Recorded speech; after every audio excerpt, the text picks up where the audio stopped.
welcome to Turn the Page, the official podcast of the Syosset Public Library.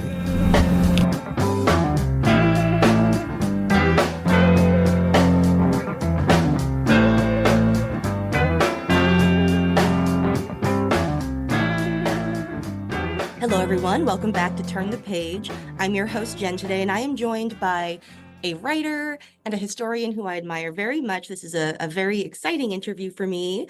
So let's welcome to the show, Erik Larson. Hello, welcome. Could you tell us a little bit about the book that you're here to talk about today? Yeah, so this is my latest book, The Demon of Unrest, and it is nominally about the 5 months between Lincoln's election and the start of the Civil War. But it brings in a lot of characters who are not typically found in Civil War historiography. It began, it's very much a pandemic book. If you want to talk about that, I'm delighted to. So anyway, there it is. I'm in a hotel room now in Washington after doing a big event last night at the Smithsonian, which was great fun. Oh, wow. That's very cool. Yeah, there's been a lot of really interesting interviews and events around this book, and it does seem very timely in so many ways, which is something that you mentioned in the book as well. You were writing it not only during the pandemic, but while the events of January 6th were unfolding. How did all of that, the writing conditions during the pandemic and the political atmosphere, let's call it, how did that... Let me address the political aspect first. You know, I was interested in this idea. I was already starting to work on it, but I was, as I often am, I wasn't completely committed to the idea. I'm often like that, like, you know, lack of confidence is sort of my superpower. You know, it makes me evaluate things over and over and over. And then came January 6th. Yeah, the events thereof, and suddenly I realized, wait a minute, this really is a story for our time, and that's what made me double down and really get into the story. When I say it was a pandemic book, what I mean is that back in 2020, if we can remember that, I was in the middle of my book tour for the Splendid and Vile book about Churchill. Literally halfway through, when we all went into lockdown. I had to fly home on my wife's birthday, and so suddenly, you know, we're out at our Long Island redoubt, you know, pandemic redoubt, and I found myself with a lot of extra time that I had not expected to have. So I started thinking about the next book idea. I looked into a variety of things, stumbled across this amazing trove of documents that covered this inexorable drive toward the Civil War. This is the first volume of a collection called The War of the Rebellion, the Official Records of the Union and Confederate Armies. I ordered a bound volume of volume 1, which of course was the volume I needed. And after disinfecting it and so forth, I started reading this collection. And it was really incredibly compelling. Here's this, you know, exquisitely curated in terms of chronological order. Here were hundreds of documents, letter, response, telegram, response, and so forth, all leading up to this you know, ultimate tragedy of the Civil War. And I'm not often that lucky to find that kind of ready-made spine, if you will, for my books. So that got me kind of galvanized. And but the one problem I had with the pandemic, my usual MO is when I get to that point where I think I'm going to do something, where I think I'm going to do a book, my usual MO is to go right away to some physical archive somewhere with no pre-planning, just dive in and see what's available. It really is helpful for jump-starting things, you know, after I've gone through the whole book proposal process and so forth. I was not able to do that because of the pandemic. Archives, the key archives were closed, and God knew I was not going to fly anywhere or take a train anywhere, you know, in peak pandemic. So I had to rely on these online repositories of documents, which was kind of a drag on the one hand. I don't like online research. On the other hand, for this era, there are some really nicely done digital archives, like the Lincoln Papers at the Library of Congress, a collection called The Complete Works of Lincoln, Seward's letter, William Henry Seward's letters, and his correspondence with his wife, which is incredibly interesting. So there were all these things that helped me at least at least, engage the subject until the pandemic lessened enough that I could actually get to the Library of Congress and to the Charleston Historical Society. Wow, that's fascinating. And I can really sympathize because I finished a dissertation during the pandemic, which was incredibly hard being separated from your sources. But speaking of sources, because something that this book does really well, I think, is, in the lead up to the war, there's a lot of distinctions made between what people were saying and doing publicly and what they were saying and doing privately. And you've talked a little bit about the sources that you've used. Could you talk about, maybe comparing the two source sets, or like, what did you use for the sort of the political performative side, if you want to call it, and for the more private domestic side? Yeah, so I really wanted to have a rich palette in this book because my goal. You mentioned that I was a historian. I actually don't think of myself as a historian per se, and I'm sure there are historians who feel that way about me. My goal, I see myself more as a historical journalist, and my goal is to create as rich a historical experience for readers as I possibly can by bringing in as many sources as I can, with the ideal being that readers will sink into the book, sink into the past, and ideally not emerge until they finish the book. And when they do emerge, they have a feeling of having lived in that past time. I mean, I've heard from readers now who tell me that the especially the closing chapters, closing elements are incredibly powerful and moving to them. And that's what I'm after. So what that meant was, here I had this spine, these documents, from the War Department, from the Confederacy, from the commander in charge of Fort Sumter, and so forth. All this really detailed stuff. But I wanted a richer sense of the time. So I have two great villains. One is James Henry Hammond, a senator, U.S. senator, well, first a congressman, then a U.S. senator from South Carolina, who has this incredibly salacious diary in which he it confesses to having a sexual dalliance with four of his nieces, all at once, mind you, and also sleeping with two of his enslaved women, and yet he was one of the foremost evangelists for what was called the pro-slavery ethos, the thing that made the South come to persuade itself that slavery was not a bad thing. It was, in fact, a very good thing. And it was very good also for the enslaved Blacks, because it kept them from the tyranny of wage slavery in the North. Some argument there. So he had to be in this book.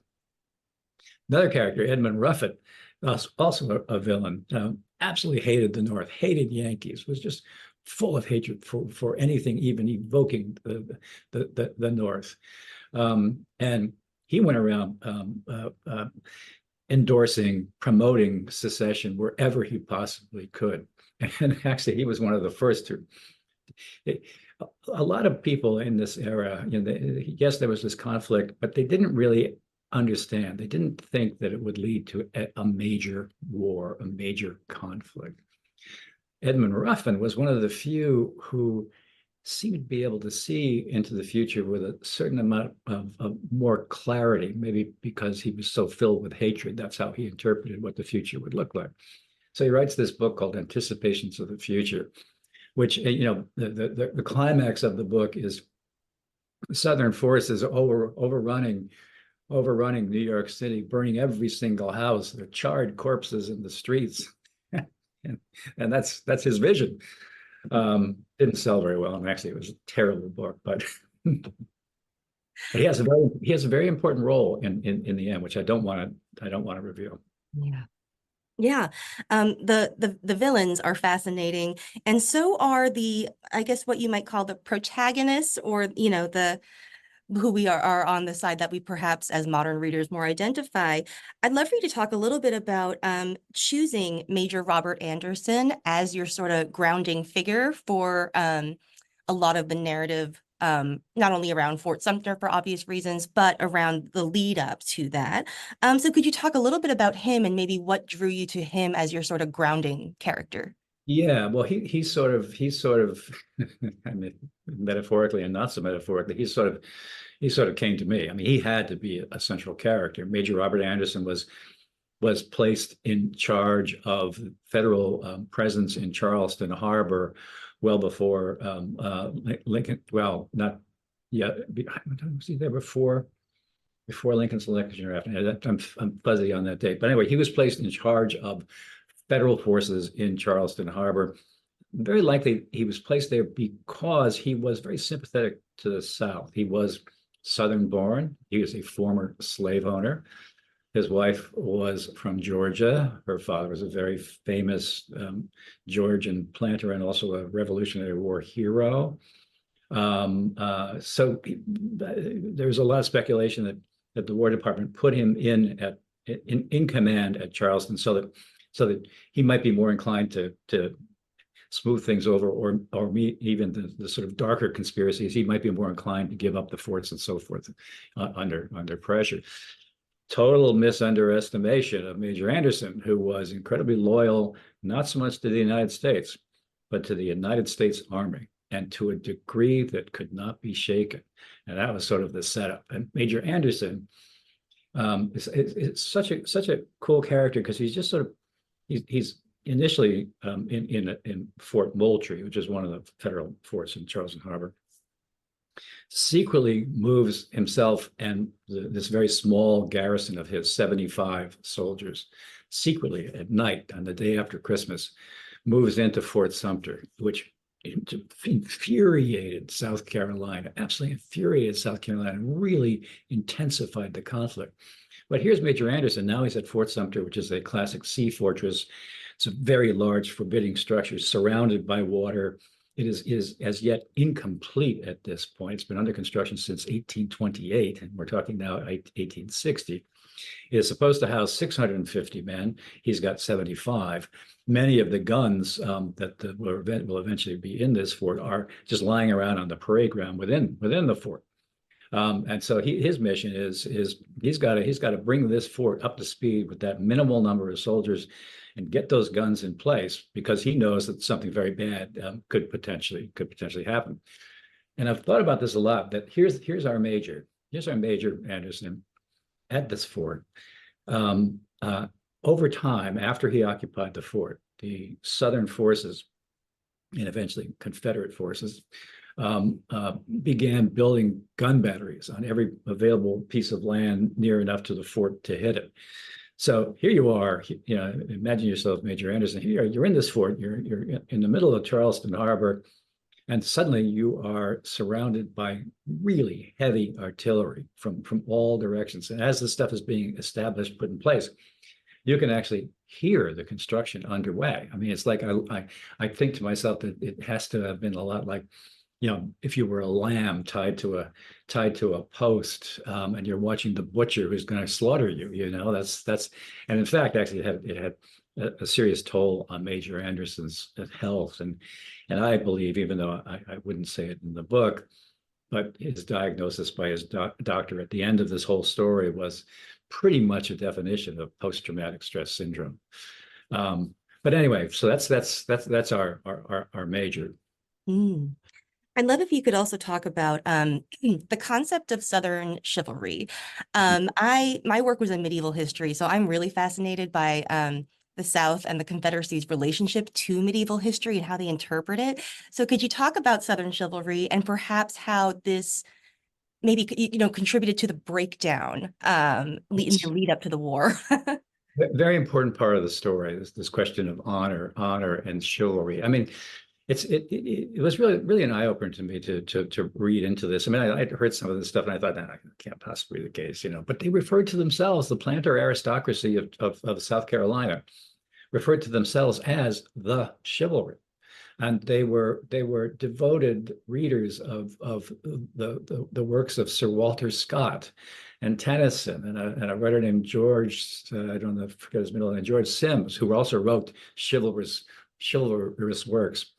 They embraced this ethos to the point where they would actually hold what were called rings tournaments, or even more macabre, heads and rings tournaments, where the chivalry, the planters, would dress up like knights, their favorite knight from Ivanhoe or whatever, which was written by Sir Walter Scott, charged down this course with a lance. Now, they weren't actually jousting because they could kill each other with an actual lance with a knife at the end.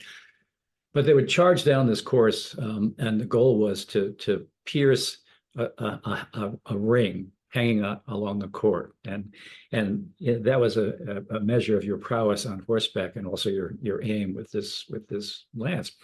By the time you got to the end of the course, if this was a heads and rings tournament, you were supposed to pull out your saber and hack away at an inanimate figure at the end of the thing.